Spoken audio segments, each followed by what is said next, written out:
I wanted to give you guys an idea of what I do for hip mobility. This is a bit of a flow. I tend to kind of do what feels good. Like I typically do it in a different order as I did today, but this is where I am. Right here, I'm just threading the needle, and then I'm going to take a child's pose, stretching through the shoulders as well as the hips, pressing my butt back towards my heels as far as it'll go while I'm actively moving the fingertips further and further away. And then I'm going to thread that needle some more. And then I'm going to open it up as well. But when I am on the floor, I'm pressing my hand into the floor, activating the muscles. And that is the idea. You want to work your strength at the end ranges of motion. That is what mobility is all about. But with each of these rotations, my lower back is getting more and more supple.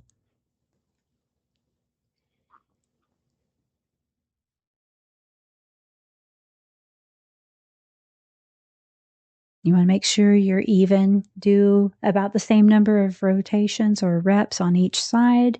Otherwise, you're going to be risking muscular imbalance, and that can be problematic, especially when it's side to side. Part of the problem with your lower back and your hip pain is you have muscular imbalances, generally front to back. This is just a cat to cow.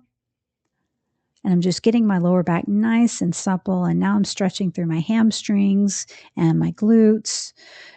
All of these muscles, the muscles of the lower back, as well as the muscles of the glutes and the hamstrings and the quadriceps pull on the hips, and that can tend to cause pain. So we're just trying to stretch everything out. Now I kick that leg forward. I'm just popping up and down here, straightening through both legs as much as possible. Now I've put that back knee down and I'm doing some quad rockers. This is my favorite way to stretch through the quadriceps and the hamstrings. Now with these circles, that is called hip prying. That's a good way to get the hips ready to move a little bit. A little more quad rocker. Adding a little resistance with my hand on my knee. Okay, here's a freebie. This is good for the ankles. This is called a combat stretch. You want to press your heel into the floor, and I'm also pressing some weight into my knee, and I'm stretching as far as possible over the toe. This is excellent if you're having any ankle pain. It stretches through the Achilles as well as the calves that are pulling on the ankle. And then I'm switching sides here, always transitioning through the downward facing dog just because it feels so darn good. Okay, that knee comes down, quad rocker.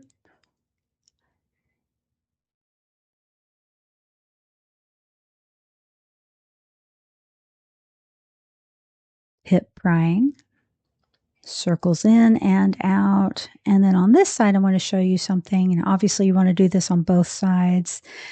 This is for the adductor. It's a good adductor stretch. You're getting a nice inner thigh stretch on both of them. Now I'm pressing my knee out so that it is perpendicular to my hip. Yeah, just push it out there, push it out. And if you have any pain in that kneeling knee, just where it contacts the floor, then just pad it up. Fold up your mat, get a good pad under there. This is another stretch for the adductors. I'm on my knee. You can't see it because of my hair. And I'm just dynamically stretching back, moving my butt back towards the heel with that is my left leg extended. Now you can't really see it in this frame, but I am on the side of my foot, the blade of my foot. And I take about 3 stretches back and then I extend that leg out a little further to deepen the stretch. And then I pull it in and I'm turning my toe up towards the ceiling. That just hits those muscles from a different angle. Feels so good. Can be a little intense. So, do what you can and you will get flexier each time you do it. And those hips are going to feel better the more you stretch out the muscles that are attached to it. Okay, just switching to the other side. See, I'm on the blade of my foot here. Just kind of play with the hand position. I dropped down to my elbows because that just felt good at that time. But I also stretch all the way out in long arms too.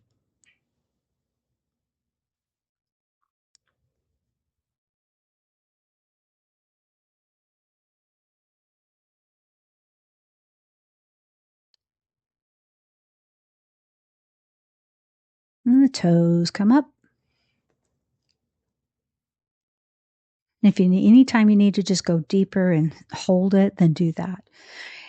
Typically, if your body is cold or if this is before a workout, you want to use a dynamic stretch. You want to move through the stretches. You don't want to hold any stretch for too long because if you do, you're going to weaken the muscle in its performance. Okay, I'm moving into the 90-90 here.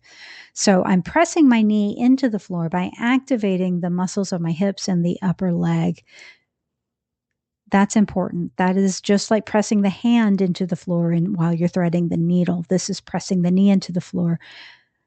Okay. Now the idea here is to externally rotate the back hip before I internally rotate the other hip, the one I was just facing. And same thing on this side. Now this is called the 90-90 because you have a 90-degree angle from your hips, from your knees, and from your ankles. It is 3 90-degree angles. 6, actually, since you have 2 legs. Hop, hop.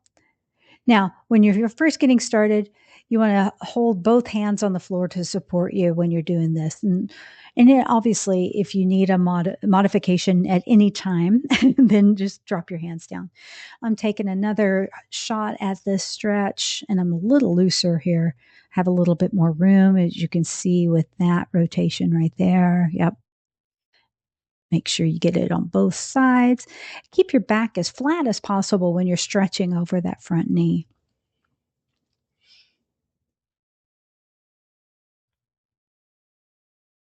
Okay. Opening up as much as I can. Okay, here's a little extra twist. Pressing that front knee down, bend over it, and kick that back leg up. That back foot is coming up. You keep that angle, keep the foot flexed. Now, this is deepening the internal rotation of that back hip, and it can get gnarly. You might get a little cramp in the outside of your hip. Just it gets better. It gets so much better. And you might notice also when you first start this, when you first try this, that your foot is barely clearing the floor. That's okay.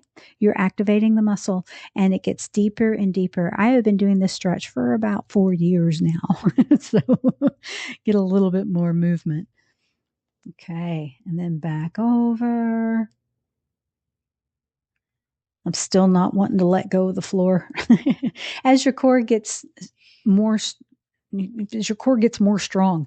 As your core gets stronger, you can keep your hands up, just as long as you're keeping your back straight as you flip through that. And you will travel with these, so you might just need to adjust your placement on the mat. This is a game changer. It really is such a good movement for the hips. All right.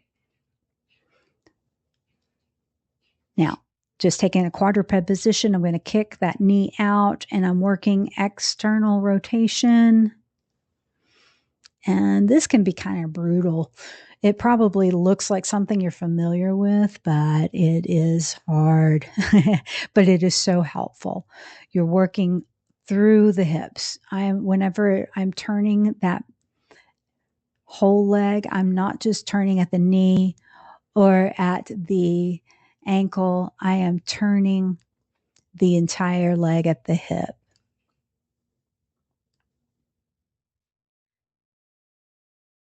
I'm trying a little bit of internal rotation. Typically, you don't get as much internal rotation as you do external, but the idea is to try. Again, make sure you get the other side, fighting against those imbalances. You might find that one hip is stiffer than the other. I know mine definitely is. My left hip tends to be stiffer than my right hip, but you still work them both to equality to the degree as possible.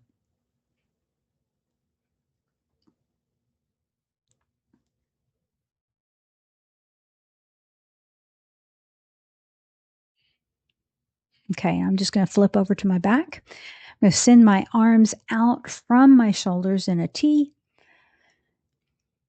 And I'm making sure I'm pressing my lower back into the mat by engaging through my core.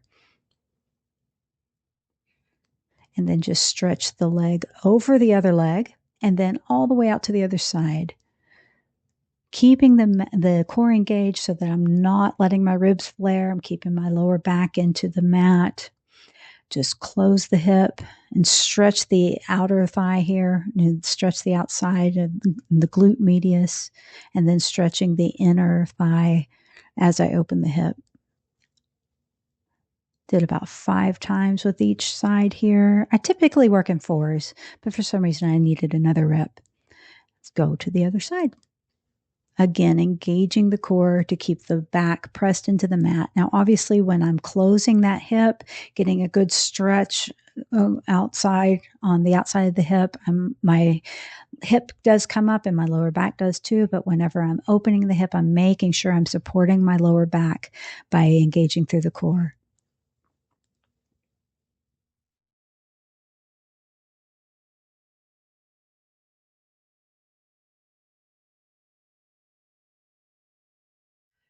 Okay, from here, I'm just going to turn over to my front, lay down on the front.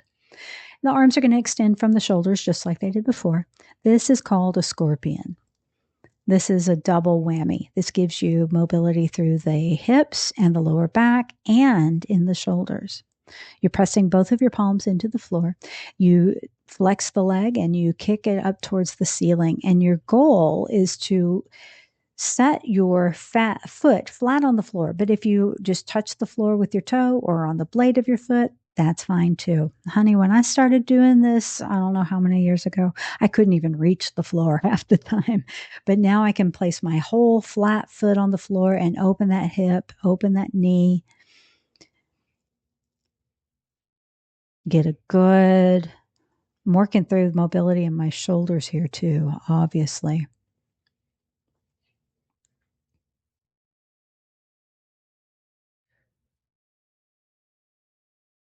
One more for good measure. And here I'm just going to give myself a nice little flex of my lower back. I've been in the extended position for a while. This is just to work in opposition. There's the extension.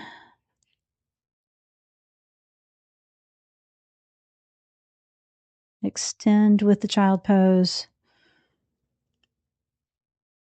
And then flex here. And I'm also stretching through the quadriceps in that position. Try to keep your shoulders pinned back and your neck nice and long. Okay. I typically do this exercise towards the beginning of my flow. I just kind of forgot it today, but you can put it in anywhere. So I'm on my back knee and I'm letting that front knee flare open as I let my elbow, my entire forearm touch the floor. The first time I did this, I could not touch the floor. Just do what you can. It gets better. Knee comes down and I rotate in, rotate out. Oh, this is so good for the lower back. Nice deep stretch through the hips. Good deal. Okay, just going to pop up here and walk my feet into about hip width, and I'm going to take a deep squat with my fingers under my toes and then stretch the hamstrings. Deep squat, fully extend through the hamstrings.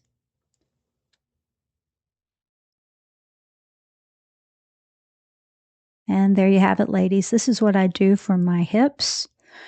And as I find new exercises, I'll be sure to give them to you.